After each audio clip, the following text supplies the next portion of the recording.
সেকেন্ডও সময় লাগবে না। আমরা যদি তাকে হুঁশিয়ারি করে বলতেছি অতি দ্রুত ইশাককে মেয়র হিসাবে শপথ গ্রহণের ব্যবস্থা করার জন্য অনুরোধ করছি এই সরকারকে।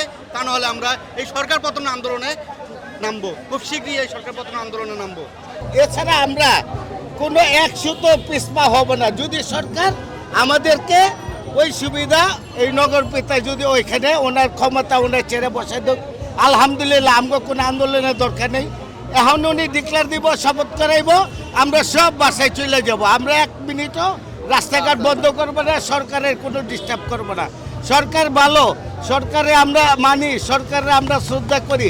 সরকার যাতে এই ভালো কাজগুলা করে, তৈলে ইউনুস সাহেব সারা পৃথিবীতে সম্মানিত হবো। এই আশা ব্যক্ত করে সবাইকে ধন্যবাদ।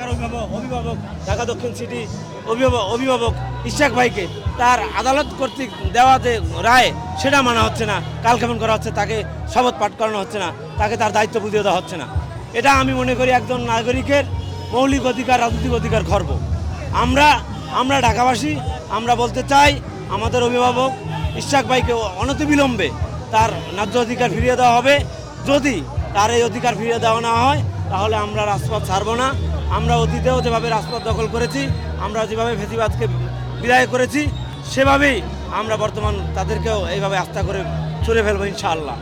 আরও আমরা কঠোরতর কর্মসূচির দিকে দাবি, এমনকি আমরা সচিবালয় ঘেরাও কর্মসূচির দিকে আমরা অগ্রসর হব ইনশাল্লাহ। এবং আমরা সরকারকে বাধ্য করব যে কোনো মূল্যে ইঞ্জিনিয়ার ইশাক হোসেনের শপথ গ্রহণ অনুষ্ঠানের মধ্য দিয়ে, তাও যদি না হয় আমরা প্রয়োজন লক্ষ লক্ষ জনতা শহীদ মিনারে ওনাকে শপথ করে আমাদের নগর পিতা হিসাবে ওনাকে আমরা আসীন করবো ইনশাল্লাহ।